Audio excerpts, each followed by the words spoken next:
First of all, again, welcome back from the spring break, and I hope that you have enjoyed spring break during this break of COVID-19 virus.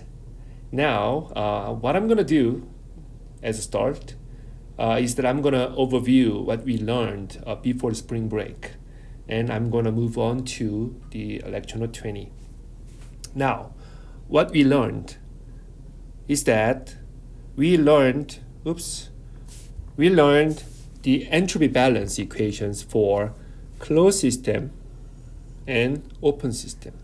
Now, for a closed system, now we have this equation.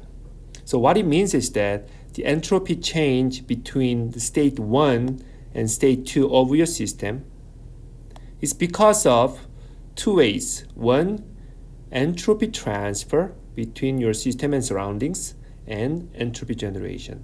By the way, this entropy generation is always greater than 0 or equals to 0 for reversible process. And the same equation can be written in terms of time changing rate. Now, in that case, ds dt is the entropy changing rate of your system. For very particular condition where your system is in a steady state, then this left term can be 0, and that is valid for steady state. The unit of this equation is in kilowatt per Kelvin, which makes sense. And by the way, for the first equation, its unit is kilojoule per Kelvin. That is the unit of entropy. Now, how about the open system? So again, the open system is different from the closed system because open system allows mass flow. So the entropy change of your control volume between system 1 and the state 1 and state 2 is because of the entropy transfer between your system and surroundings. Entropy generation up to this point that is same as the closed system. But because we have mass flow, we also have entropy flow into your control volume and entropy flow out of your control volume. So you have to take care of these two additional terms. And the same information can be written in terms of time changing rate, as you see in the second equation.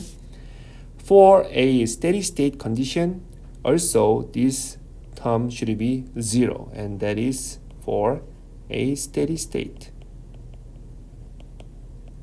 So now we learned these equations for closed systems and open systems, and we basically tried to apply those equations for example the problems in the last lecture. So please take a look at example solutions I have uploaded to Canvas to understand better about those equations.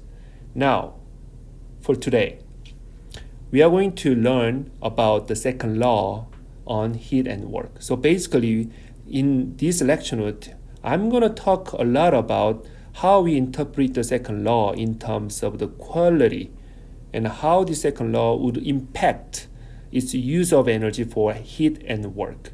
So for this discussion, I'm going to talk about the reversible heat and work. And now I'm going to move to compare a reversible heat and an actual heat. They must be different. And also, I'm going to compare a reversible work and an actual work. So here are questions you should be able to answer at the end of this lecture. So the first question is, how can you calculate the reversible heat and reversible work? And second question is about what is the effect of entropy generation to heat and work transfer. Now, let me move to the lecture note. Then I'm going to talk about a reversible heat. Now, we learned before about these two equations. And what I'm going to do is that I'm going to try to derive this equation again. So now, let's talk about the second law again. So now, if you try to express the second law of thermodynamics in an infinitesimal form, I can write this way: ds, the entropy change, small entropy change of your system, is due to small entropy transfer and small entropy generation. Now, in order to distinguish this one from the reversible process, from now on, I'm going to put a subscript A to say that that is actual work. All right? But now, because remember that ds is basically property. So between two states, in the case very small, between state 1 and state 2, we have still the same ds no matter what process you choose between these two states. Now, let's say that we have reversible process. Then we also can have the same ds, but that is due to the entropy transfer for reversible heat transfer process. And now we don't have any entropy generation. But still, it should give us the same value of ds. Now, from this equation of second law of thermodynamics, what I can write is delta Q reversible is same as T ds.